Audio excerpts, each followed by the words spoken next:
What if that nagging feeling in the back of your neck was real? What if those hands reaching out from the dark that you believed were there? What if the monster in the basement really existed? And what if there was really something under the bed? Would you have the courage to face your fears? The Last Alarm, Part 1. Mark Chen wiped the sweat from his brow as he finished his final equipment check at Fire Station 23.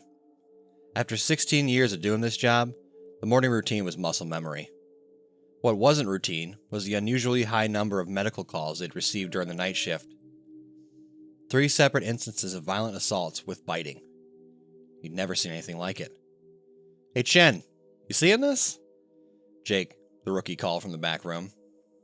The TV news showed footage of chaos unfolding downtown.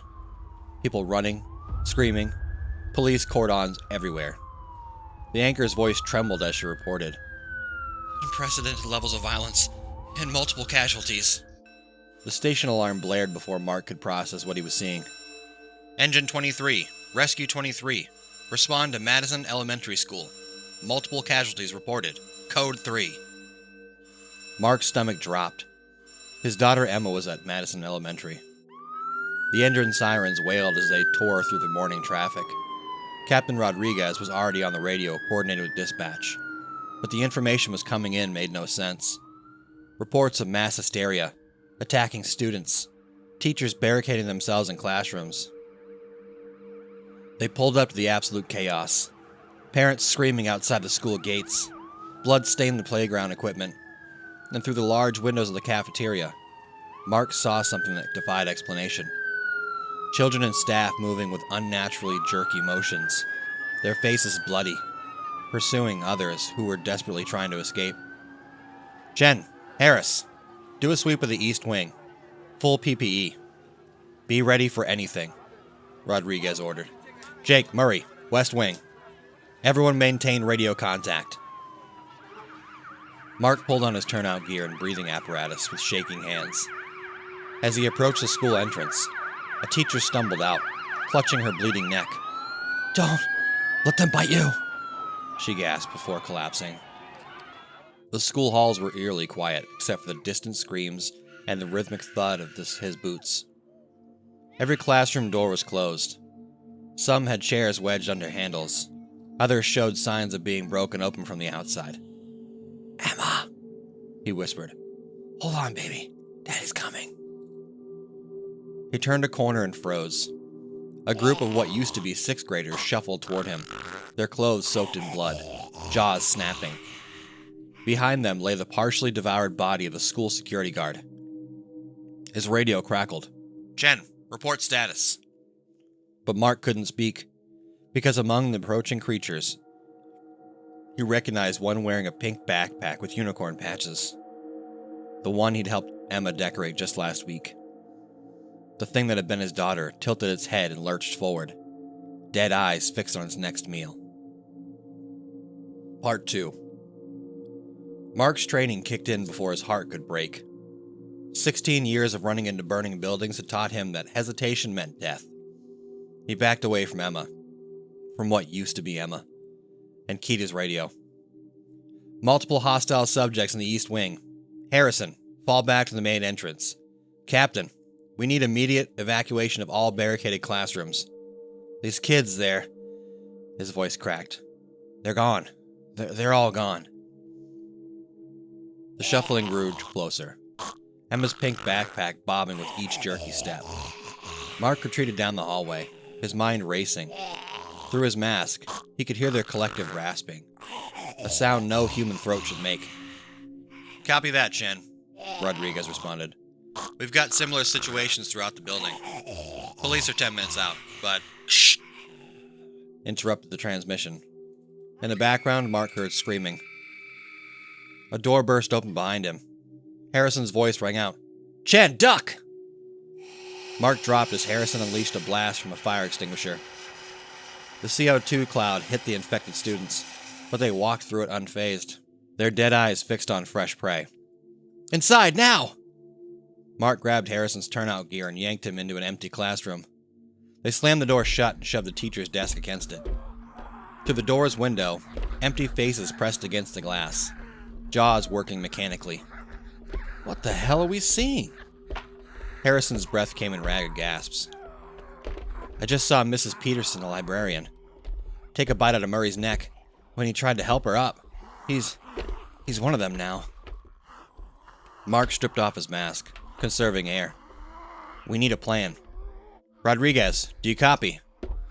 Only static answered. Jake? Anyone?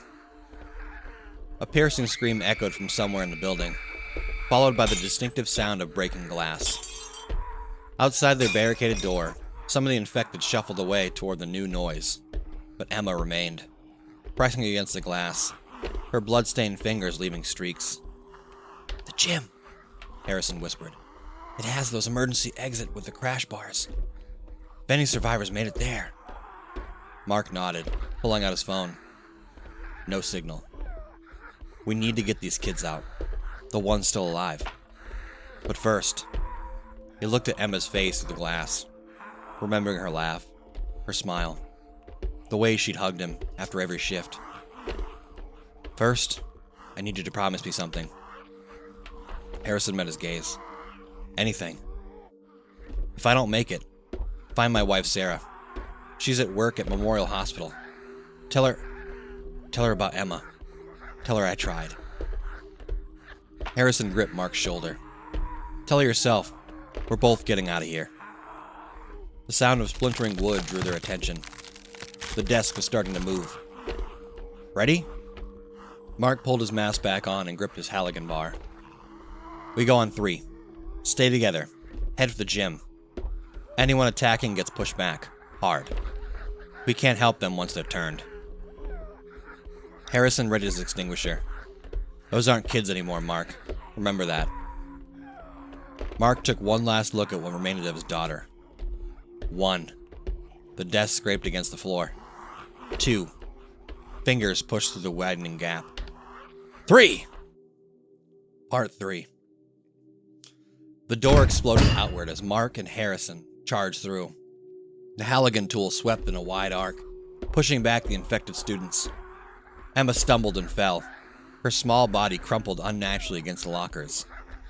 Mark forced himself not to look back. Left! Harrison shouted, blasting another cloud of CO2 at an approaching group of teachers. Their skin had taken on a grayish tinge, veins black and prominent against their flesh.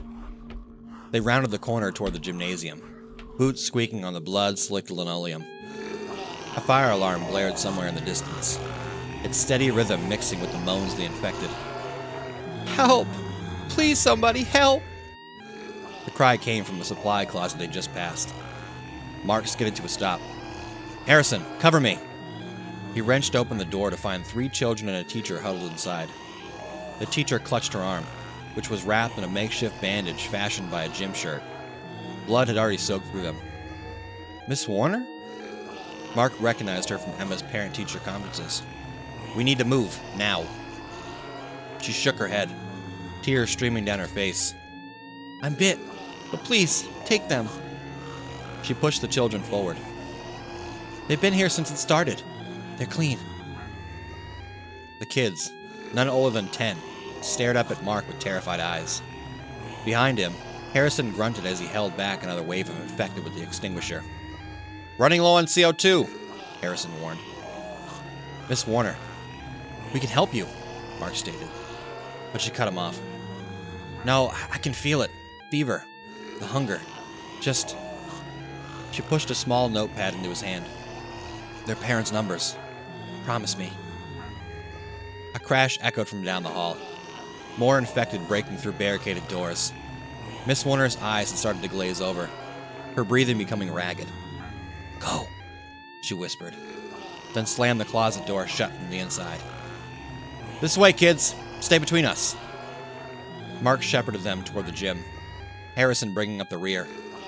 They could hear Miss Warner beginning to scream behind the closed door, a sound that transformed halfway through into something inhuman.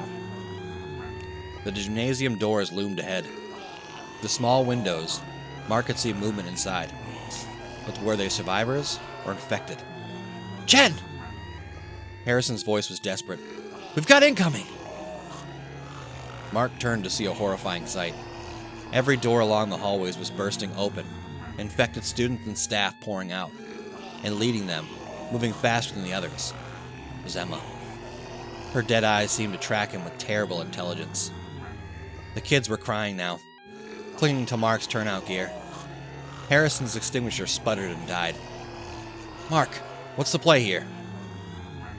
Mark looked at the gym doors, then at the approaching horde, then at the terrified children. The Halligan tool felt heavy in his hands. They were out of options, out of time, and somewhere in the distance, he could hear sirens getting closer. Part 4. The Halligan tool slammed into the gym's door's crash bar with enough force to snap the internal mechanism. Mark shouldered through, Harrison herding the children close behind. The scene inside made them freeze. Captain Rodriguez stood atop the bleachers with a fire axe, protecting a group of survivors, maybe 20 students and teachers. Jake's body lay at the bottom of the bleachers, still twitching as it turned. Blood dripped from the basketball hoops like morning dew.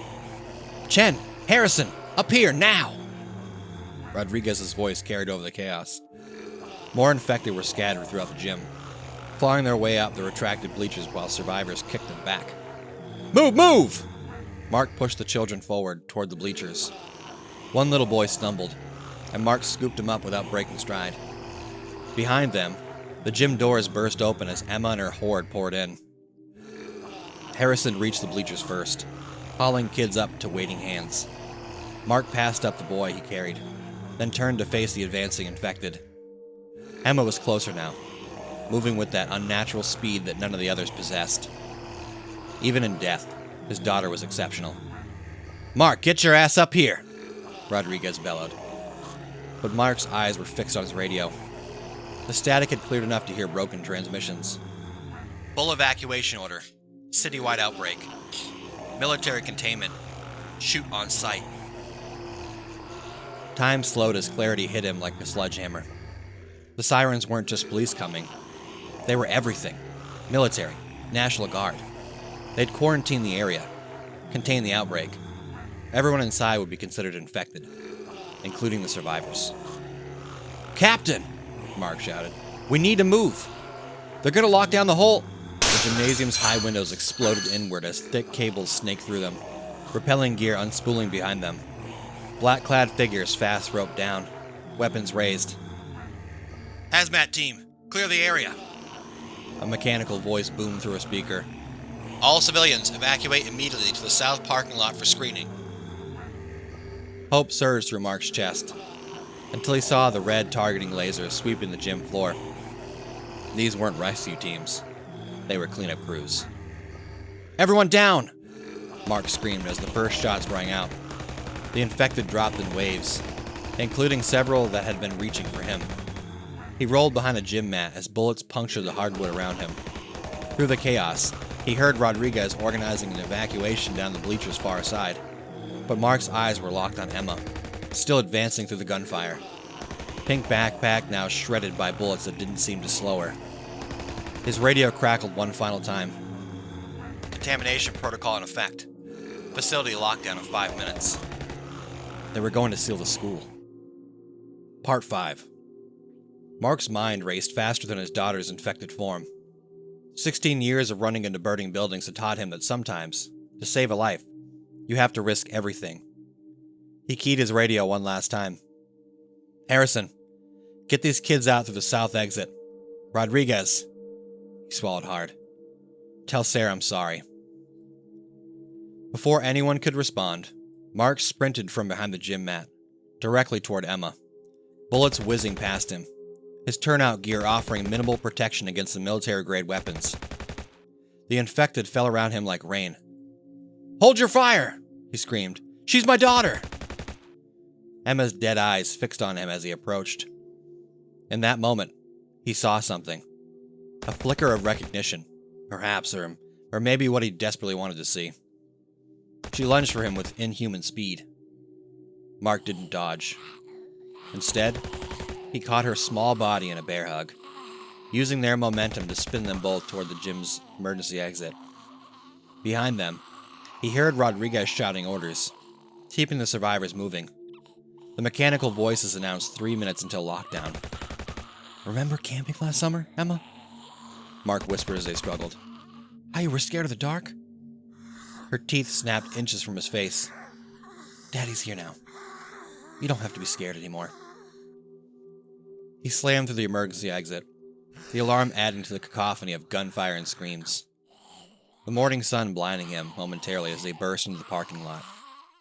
Emma's infected strength was overwhelming. He couldn't hold her much longer. Military vehicles surrounded the school. A soldier raised his rifle. "No!" Mark shouted. "She's just sick! She needs help!" More infected poured out of other exits. The soldiers opened fire again. Mark felt Emma jerk against him as the bullets found their mark. Still, she kept coming. Kept trying to reach him with those snapping jaws. The school's emergency lockdown began. Metal shutters descended over windows and doors. They had maybe 30 seconds before this exit sealed too. Mark looked into his daughter's dead eyes one last time. "I love you, baby girl." Then he spun, using every ounce of strength to throw Emma clear out of the doorway, into the parking lot where the survivors were being corralled into quarantine zones. As she stumbled forward, 3 soldiers tackled her with nets and restraints. Mark's relief lasted only a second before he felt teeth sink into his shoulder. He turned to see the transformed Miss Warner, her glazed eyes wild with hunger. The infection burned through his body like fire. The emergency shutters were almost down. With his remaining strength, Mark grabbed Miss Warner and stepped backwards, deeper into the school. He keyed his radio one final time. "She's out. She's safe. Tell Sarah. Tell her Emma made it." The shutters slammed closed with the finality of a tomb. Inside the quarantine school, Mark Chen felt the fever begin. His last thoughts, as humanity slipped away, were of Emma's smile on her first day of school, of Sarah's laugh, of a life spent rushing into danger to save others. The last alarm had sounded. His final rescue was complete. And in a military quarantine tent outside, surrounded by soldiers and scientists, Emma's dead eyes flickered with something that looked almost like tears.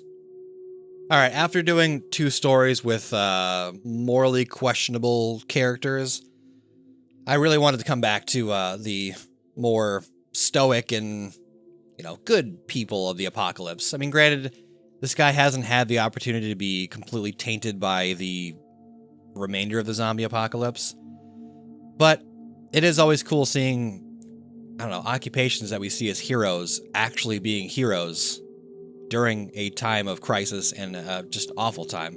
And this one especially hits home because I'm a dad, and I really don't know what I would do if my kids turned into a zombie. And I don't know if I would feel like I had much left to live for after that happened. So I completely get where he was coming from. And yeah, I don't think I would do much different. I would try my best to save my child as best I could. So I hope you enjoyed the story. Come back next time for some more scary stories. And as always, remember to face your fears.